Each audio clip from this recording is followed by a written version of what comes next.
Assalamualaikum warahmatullahi wabarakatuh. Perkenalkan, nama saya Supran Hairul Aziz, Prodi Ekonomi Pembangunan kelas A NIM 24. Di sini saya akan mempresentasikan dengan studi kasus ketimpangan pertumbuhan kredit dan DBK di Bank BUMN tahun 2024 tinjauan moneteris.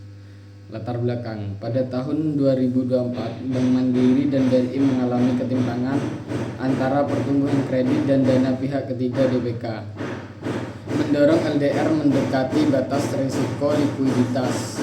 Ketidakseimbangan ini memperlemah transmisi kebijakan moneter dan menimbulkan tekanan sistemik dalam pandangan moneteris.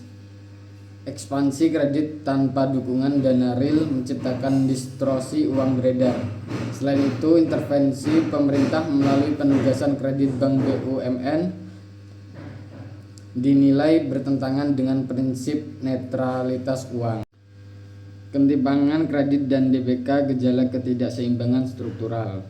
Data perbankan tahun 2024 menunjukkan ketidakseimbangan signifikan antara pertumbuhan kredit dan dana pihak ketiga, terutama pada dua bank BUMN terbesar, Bank Mandiri dan Bank Rakyat Indonesia. Bank Mandiri mencatatkan pertumbuhan kredit sebesar 19,5% dengan pertumbuhan DBK hanya 7,73%. Sementara itu, BRI mengalami pertumbuhan kredit sebesar 6,97%, namun DBK hanya tumbuh 1,42%.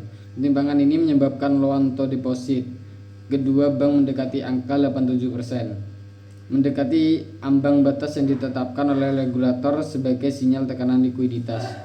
Ketidakseimbangan ini bukan hanya gejala statistik, tetapi mengindikasikan masalah struktural dalam sistem intermediasi perbankan nasional. Ketika penyaluran kredit tidak didukung oleh pertumbuhan dana simpanan yang sepadan, bank menghadapi tantangan dalam menjaga likuiditas yang berkelanjutan. Ini merupakan cerminan dari lemahnya fondasi penghimpunan dana di tengah dorongan ekspansif dan penyaluran kredit, baik oleh dinamika pasar maupun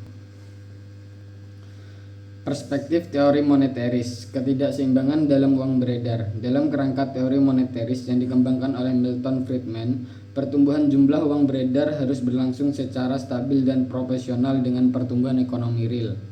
Namun, pada kasus Bank Mandiri dan BRI, ekspansi kredit yang masih tidak ditopang oleh pertumbuhan DBK yang memadai, sehingga menciptakan pertumbuhan uang beredar yang tidak sehat. Bank dalam sistem ekonomi modern dapat menciptakan uang melalui pemberian kredit, namun ketika kredit tumbuh tanpa didukung oleh dana real dan masyarakat, maka uang yang beredar di masyarakat menjadi tidak seimbang dengan kebutuhan ekonomi.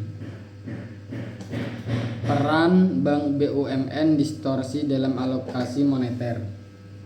Bank Mandiri dan BRI sebagai bank milik negara memiliki tanggung jawab untuk menjalankan program-program pemerintah seperti kredit usaha rakyat, pembiayaan proyek infrastruktur, dan penguatan koperasi desa. Meskipun tujuan dari program ini adalah pembangunan ekonomi, dalam sudut pandang monetaris hal ini menimbulkan distorsi karena kredit disalurkan berdasarkan pertimbangan politik dan bukan kelayakan pasar. Dalam teori monetaris, uang seharusnya netral dan tidak digunakan untuk mendukung proyek-proyek yang diarahkan secara politis.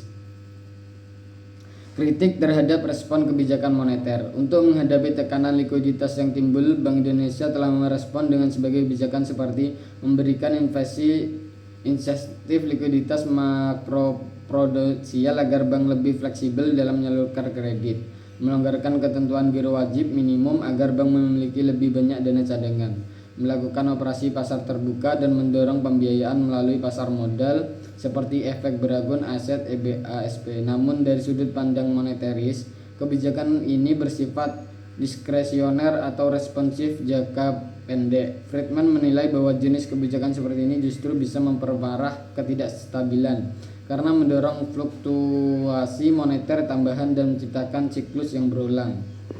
Dampak terhadap stabilitas sistem keuangan. Ketimpangan antara kredit dan DBK bukan hanya isu mikro perbankan, tetapi berpotensi berkembang menjadi krisis sistem jika dibiarkan.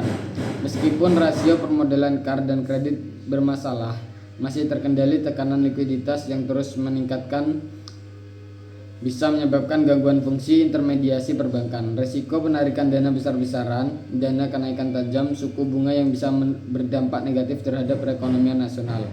Moneteris memperingatkan bahwa ketidakstabilan dalam pengelolaan uang adalah akar dari krisis ekonomi jangka panjang. Maka itu pendekatan uang adalah akar dari krisis ekonomi jangka panjang. Reaktif dan intervensi perlu diganti dengan kebijakan moneter yang stabil, dapat diprediksi, dan berlandaskan prinsip ekonomi real. Kesimpulan, ketimpangan antara pertumbuhan kredit dan DBK di Bank Mandiri dan BRI tahun 2024 menunjukkan ekspansi moneter yang tidak ditopang dana real. Menurut pandangan moneteris, kondisi ini mengganggu stabilitas keuangan dan efektivitas kebijakan moneter. Peran Bank BUMN dan pembiayaan pemerintah turut berparah distorsi. Oleh karena itu, dibutuhkan kebijakan moneter yang berbasis aturan dan penguatan peran independen bank sentral.